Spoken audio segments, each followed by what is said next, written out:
Hello everybody, this is Kyle from the Electric Learning channel, and in this video I am really excited to share with you some of the new content that this channel is going to be producing for all IB Science classes for the new 2025 exam. So this includes biology, chemistry, and also physics. Now this video is going to be geared a little bit more towards teachers, but if you are a student watching this video, that's totally fine. You'll get a really good overview of the resources that we have available, but the teachers, I would say, should be the ones, or the school district or your school should be the ones who are accessing the material, and then you are obviously the one going through it, using it as a tool and as a resource to help you learn. Now I'm going to quickly start with a tool that most people probably don't know about, but I took all of the content that I have on my YouTube channel and I put it into, I guess, my own kind of special formatted website and also app. So if you haven't seen this yet, you can definitely check it out. If you go to my YouTube channel, Electric Learning, you'll see a link right up here at the top right. It says Electric Learning app. You click on that, whether you're on a phone or you are on your computer, it'll take you to the same place. And if you go to this Teaching and Learning tab at the bottom, you can see really all the content that we have to offer.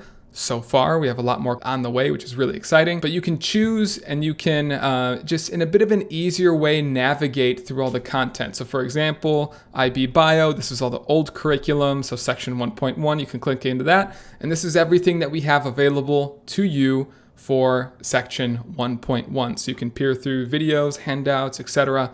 It's all there in one spot. And it's really just a place where I have consolidated all of the links, so it's easy for you to find everything. Okay. Obviously, you can also scroll through the YouTube channel. Everything is still there, and you'll find links in the descriptions of videos. Okay. So now we're moving forward and we're looking ahead to the new 2025 curriculum. And I'm going to share with you an overview of the resources that we are going to create, myself and a few other teachers are going to create for the IB Science curriculum. And it's going to come in two different formats. So the first format you should be pretty familiar with if you've ever seen my videos. And this is going to be just like the normal video handout. So all of the video lectures that we create and post on YouTube, they are designed to be interactive, and they have components for you to stop, pause, work together, and then when you're ready, continue on with the video. So what I'm going to show you first is a new updated handout for the first chemistry video that I'm going to post for the 2025 curriculum. So this is structure 1.1 for chemistry. Now, the way that this is designed is it's really in two parts. So you can see the first part here, it says the student handout version. So if you're a teacher and you are printing this for your class, this is the way that I recommend that you print it. So obviously this first slide you don't want to print, but it's telling you that the student handout is slides 2 through 13. So you can just kind of scroll through these and you'll see that you'll find pictures, and these pictures are what students are going to see on the video as they watch it, with no text at the top. But each slide in the video does have text at the top that kind of summarizes the main idea of the slide. So students should be watching, probably pausing, writing that in, and then playing, and then continuing to play and pause and annotate with all the information that pops up in addition to what is being said through the scripts that we write. Now you'll also notice that everything for the student printed handout is in grayscale. I always put everything in grayscale because that's how I would always print things for teaching. So grayscale is there, but if you need to change anything back, you can always go ahead and just change it back yourself. No recolor, there you go. But I always have it in grayscale, so it's there for you. Now, if you are obviously the student, you're going to be receiving this, but if you are the teacher, after this student section, you can see right here, now we have the teacher copy. So this is the full complete copy of everything that's found on the slide itself, except for all the annotations that happen in the video, but for all of the video activities, and I guess I should kind of go back for a second and talk about that. If you look through the student handout, every 3 to 5 slides-ish, it usually works out like that, you're going to come across an activity. So this is where the student is going to pause the video, and on the video screen, there's going to be written directions for the student to complete this activity. So activity 1 here for the first chem video is called Let's Mix It. And those instructions from the student perspective are only seen on the video. So they're going to fill it out. They're going to ask you questions if you're having them watch it in class, kind of in real time. Or if you're watching it together, you can do it in a bunch of different ways. And then once they feel comfortable with their answer, they're going to hit play and then they're going to move to the next one. All right. And there's a summary activity at the end. In addition to, and this is new for some of these compared to what I posted in the past, but every single video handout now also has an additional post-video activity, which is not included in the video whatsoever. So the video is a lecture with activities in between, but at the very end, not part of the video, we have a post-video activity. We see some data here to look at, and then we see some questions where students can either work on their own, work with a group, answer. They're kind of formatted in a way where it's showing how many marks are present for each question, just to kind of recap the information that they saw in the video and try to apply it a little bit more. Now we scroll down here to the teacher copy, and we can see for the teacher copy, we have the text, we have everything back in color. We also have the questions that pop up on the video screen for the student. We have these printed here in the teacher copy for you to reference. And then in addition to that, right, and this is what the student is filling out, we also have an answer key. So we didn't have answer keys before for the last curriculum videos. Now everything comes with an answer key for the teacher, obviously. In addition to the post-video activities, also have answer keys, okay? So this is what the interactive lecture handouts look like. If you're the teacher that's obtaining this, you're gonna print out the student version and obviously the teacher copy you're gonna use for yourself to help you as a reference. Now you can present this to students in many ways. The way that I did this in class is I have students in groups of either 3 or 4 with one computer or Chromebook, and I have headphone splitters and everybody has their own set of headphones. So one person is in charge of kind of controlling and setting up the computer, playing and pausing, etc. So you're going through the video, you're watching it as a small group with headphones in, and then when an activity pops up, you pause the video, everybody takes their headphones out, you work together as a group, ask your teacher for help if you need it, as your teacher is kind of walking around the room, assisting students when needed. And then when you're ready, finish the activity, headphones back in, and continue to move together as a group. And when you hit that post-video activity, you now also have some group members to work with on answering those questions as well. So for the new 2025 curriculum, which is what this current activity that you're looking for right here is on, all of them are formatted the same way. Whether it's biology, chemistry, or physics, everything that you obtain if you're looking at an interactive video lecture, it has the student version, it has the teacher version, it has the blank slides, it has the complete slides, it has the questions, and then the teacher version also has the answers, okay? So everything across the channel is formatted the same way, no matter the subject area. Now, this is the first resource, right? And this one is kind of directly linked to YouTube and to the videos that we create, the interactive lecture videos. But then what do you do after the lecture video, right? How can we kind of carry that information and apply it into a bit of a new way for the student to have an opportunity to reflect and to refine and to continue to practice those skills? So what I've done is I've worked with a few other teachers to create a new activity that we've actually, it's kind of a combination of what we've been doing for a few years now. So we've kind of worked the kinks out of it, which is really cool. But you can see here, and this is going to be an example of this activity or set of activities for the 2025 biology curriculum. So this is section A1.1, is that we've created this kind of 3-activity bundle for you to do with your class and with your students. And this activity bundle includes a matching activity, it includes flashcards, and it also includes an activity that kind of sums everything up at the end to be used at an appropriate spot. Once you've reached the end of this section, to have students work together and really apply this information in a new way. So I'm going to go through and I'm going to explain each activity, but you can see here we have guides written out for the teachers, links to videos, etc. that are important to watch beforehand. But the first video we have is what I'm calling the square matching activity. So what I've done is I've taken all of the important vocab terms from each section, because the vocab is just so extremely important to understand, and I've created a matching activity for students to work on together. So if you're the teacher, what you're gonna do, and I know this looks kind of scary just looking at it like this, And I'm going to have some parts of it kind of bleeped out because I don't want to give all the answers away. And let me just zoom in on this a little bit so it's a little bit easier. So if you're the teacher, you're going to be printing these pages out and also cutting them and then handing them to a group of students, probably like 3 or 4 students, I would say, and having them sort through and try to figure out how to put the 4x3 rectangle together perfectly. So what we see here in this square matching activity is we see important vocabulary from the topic, and then we also see definitions for each vocab term. So what students have to do is match each term up in the appropriate spot and all of the other terms on the other sides, which is really just a review of the video that they watched. And it's also kind of a fun way to be a bit more hands-on and work together with a group. Now, the way it generally works here is that any vocab term that you see is going to be in bold text, and also first letter is going to be capitalized. And then any definition you see is going to be in normal text, and it should have no capitals. And also we have some terms that match with images, so trying to understand what images are, which is also really important to be able to interpret diagrams and important images for really all of these science classes as they relate to the standards that are part of the curriculum. So the goal for the students is to match all of these up, and then you as a teacher can print out just this complete version. I have numbers kind of arranged randomly and in different orientations in the middle of each square for you as a teacher to use as a reference, so you can kind of quickly look through, so you're not kind of checking each vocab term and if it's all matched up, but just look at the numbers and look at the orientation from your master copy, and it should tell you if they got it right or if they got it wrong, or if they need to change anything. Now, so this is activity number 1.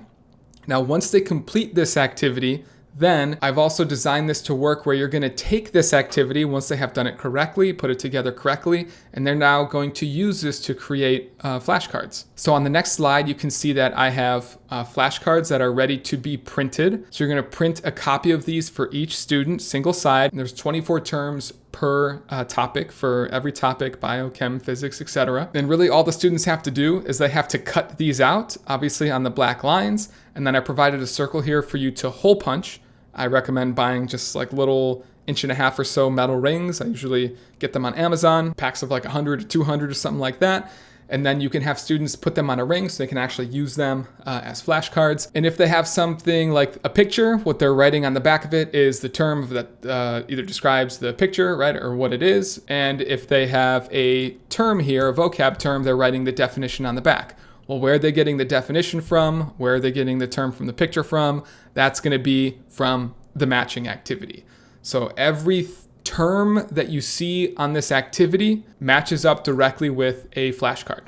So they put the activity together, they then create, cut out, fill out their flashcards, put them on a ring. Those are the first 2 activities in our bundle. Now the last activity that's part of this is a bit different, and I would say this is an activity to be used at the end of the topic. So if I'm wrapping up teaching IB Biology A1.1, and maybe the day or 2 days before they take the quiz on this, I'm going to complete this concept analysis activity.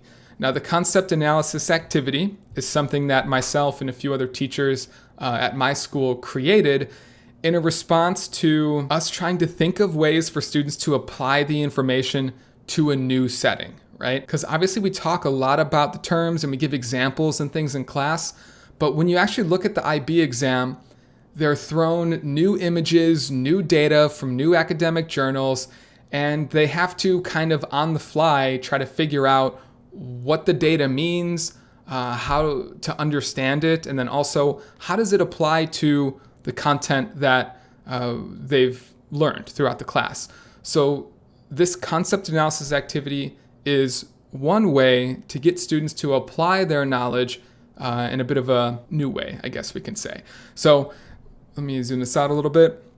We have obviously a whole sheet of directions for teachers to kind of read through, but I'm just going to explain it as best I can as I go here. And then we also have a rubric to grade it as well. So the concept analysis activity, it looks like this, and it's double-sided. So this is version A, I guess you can say, for this specific section, IB Bio A1.1. So this is what the front of the paper looks like, and then this is what the back of the paper looks like. And you'll notice as we scroll through, this is version B, version C, version D, and also version E, and that's usually saved for the HL topic. So if there is HL section tied to this specific topic, then that's going to be at the very end there. But what students do with the concept analysis activity, to kind of give you like a general overview, they first, and this is like a full class period activity, right? About 50-minute class period. Sometimes it takes them a little bit longer. They're kind of struggling at the end. It kind of depends how many times you've done it. The first time is definitely a struggle, but it gets better as you go. So what students are going to do in this activity is that you're going to hand them each their own version, right? And I kind of collate them. So it is A, B, C, D, and E. So if I pass out A to the first student, the person that they're sitting right next to gets B, and then the next person gets C. So they shouldn't be sitting next to anybody, at least initially, that has the same one as them. And this is for about like 7 to 10 minutes. They're going to be silently, individually annotating the diagram or the image that they see on their paper. And what's a tool that they can use to annotate? Well, they can use their flashcards, and they should be using their flashcards, which they already made from the previous activity. And they could also use their video notes and anything else as well. But flashcards are important here for them to actually cite. And if I go back real quick, all the flashcards are numbered. So they can literally cite, okay, this is from card 3 in A1.1, right? This is kind of where I'm getting this information from. So they're going to annotate this image. So they can say, oh, well, we talked about the density of water. This is what density is. And this is what happens. And it looks like this image is showing temperature change at the bottom and showing density on the y-axis.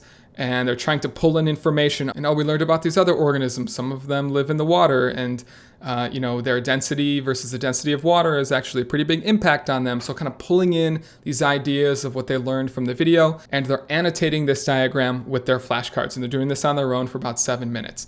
Now, after that 7 to 10-ish minute mark, you're going to tell the students that they're going to get together now in a group with every other student who had the same picture as them. So every other student who had activity A, you're going to get together in a group. And for me, I would only usually give 4 of these out. So sometimes groups would be really big, like up to 8-ish students sometimes, and that's totally fine. It actually worked out a little bit better for me, the larger the groups. And what the students are going to do once they get together with their group is they're going to finish part 2.